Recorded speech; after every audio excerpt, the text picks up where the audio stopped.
이러한 기능을 가진 샘플 로스터기가 많지는 않고요. 있다고 하더라도 로스트만큼 많은 정보를 표현해 주지는 않습니다.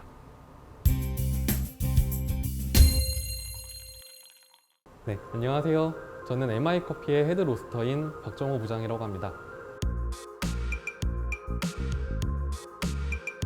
최대한 자세히 그리고 또 중요한 정보를 잘 전달 드릴 수 있도록 노력하겠습니다.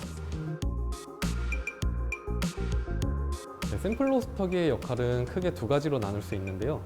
첫 번째로 가장 중요한 역할인 생두 샘플의 평가입니다. 산지 또는 국내 생두 업체에서 받게 되는 생두의 샘플의 양은 굉장히 소량입니다. 그 소량의 생두를 공정하게 평가를 할 수 있게 하기 위해서 기준이 되는 로스팅을 해주는 게 샘플 로스터기의 역할입니다. 또 두 번째로는 최종 그 원두 제품을 만들 때 뒤에 보이시는 로링이라는 기계인데, 이러한 프로덕트 로스터기의 용량은 상당히 크기 때문에 이러한 큰 로스터기로 제품을 개발하기에는 좀 많은 비용이 듭니다. 이때 소량의 로스팅을 할 수 있는 샘플 로스터기를 사용하시면 적은 비용으로도 좋은 제품을 개발하실 수가 있습니다. 일단 첫 번째로는 100% 열풍식이라는 점, 두 번째로는 자동 로스팅이 가능하다는 점, 세 번째로는 모든 로스터기를 통틀어서 1차 팝 소리를 감지할 수 있는 센서가 달려있는 유일한 기계입니다. 로스트 내에는 총 3가지 프로파일의 설정이 가능한데요. 첫 번째로는 빈 온도 기준의 프로파일, 두 번째로는 파워 기준의 프로파일, 세 번째로는 환경 온도 기준의 프로파일이 가능합니다. 맨 처음에 빈 온도 기준은 볶이고 있는 원두의 표면 온도 값을 안에 있는 센서로 체크를 하게 되는데, 프로파일을 작성을 해주면은 이 기계에서 그 프로파일을 따라가면서 로스팅을 하게끔 설정이 가능하고요. 두 번째 파워 기준의 프로파일은 파워가 출력으로 표시됩니다. 이때 이 출력은 클릭 그리고 이 노브를 돌림으로써 조절을 하게 되는데, 그렇게 사전에 입력된 파워 프로파일을 이 기계가 따라가면서 볶게끔 하는 게 두 번째 파워 프로파일.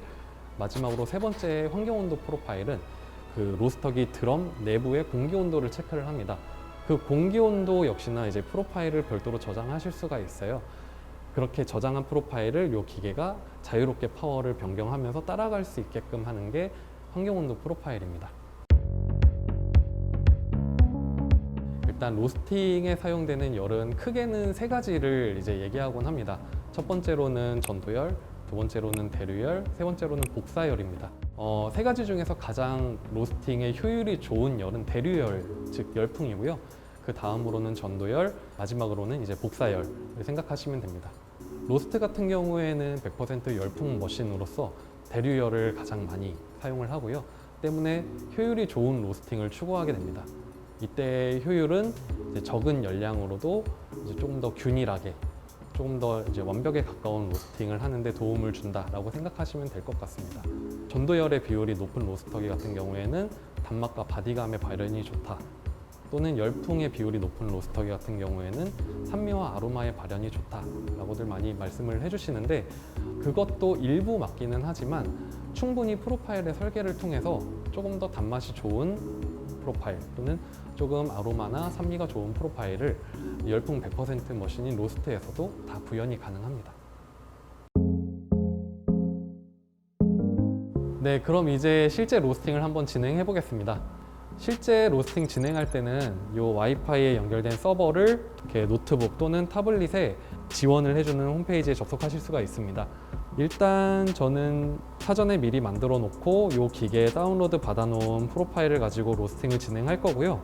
진행되고 있는 로스팅 정보가 실시간으로 표시되게끔 이렇게 라이브 뷰를 띄워 놓도록 하겠습니다. 자, 계량해 놓은 생두를 위에 있는 생두 투입구에 넣어 주시고요. 이 슬라이더를 올리면 여기 안에 센서에 의해서 바로 감지를 하게 됩니다. 네, 지금부터는 자동으로 로스팅이 진행될 거고요. 현재 작동시킨 건 파워 모드의 프로파일입니다.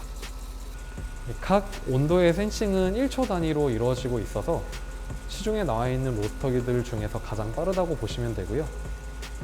이렇게 로스팅이 진행되는 과정을 이 옆에 있는 창으로도 확인하실 수 있고, 또는 향을 맡으셔야 되는 경우엔 이 샘플러를 통해서 생두를 꺼내서 향을 맡으실 수도 있습니다. 완전히 빼서 향을 맡으시면은 좀 이 그래프가 틀어질 수가 있습니다. 그래서 추천드리는 방법은 정말 필요하실 때 최대한 조금만 꺼내서 향을 맡으시고 다시 닫아주시는 것을 추천드립니다. 지금 제가 저장해 놓은 프로파일 상으로는 7분 내외에는 로스팅이 끝나게 되어 있습니다. 일부 샘플 로스터기들은 그 로스팅 할 수 있는 시간이 굉장히 제약되어 있습니다. 좀 굉장히 빨라야 되거나 10분 내외에서 대부분의 로스팅이 끝나야 되거나 이런 식의 제약사항이 많은데, 로스트 같은 경우에는 빠르면 6분대 로스팅부터 길게는 14분, 15분대까지 자유롭게 설계해서 사용하실 수 있습니다. 슬슬 1차 팝이 발생하는 온도 구간이고요. 이 생도라는 게 일정하지가 않기 때문에 이렇게 좀 일찍 튀는 것들이 있고, 튀어야 할 때 한꺼번에 파바박 튀는 것들이 있습니다. 로스트에서는 몇 번째 크랙을 기준으로 1차 팝을 자동으로 누르게 할지 그것까지도 설정이 가능합니다. 현재는 4번째 크랙을 기준으로 이 1차 팝이 활성화가 됩니다.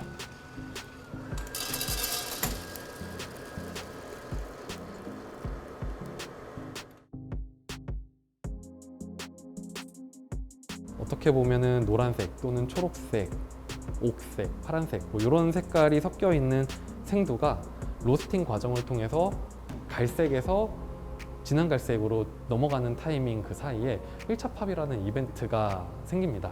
중요한 포인트로서 얘기되어지는 이유는 1차 팝이 되기 전에는 사실 음용하기가 조금 어려운 맛이 납니다. 그리고 1차 팝이 된 직후도 일부 드시는 분들은 계시겠지만, 또는 일부 먹을 수 있는 생두가 존재하겠지만, 대부분의 생두는 그때조차 먹기가 좀 곤란한 맛이 좋지 않은 그런 향미를 나타냅니다. 향기로운 또는 맛이 좋은 커피는 보통 1차 팝이 일어난 이후에 배출했을 경우에 만들어집니다.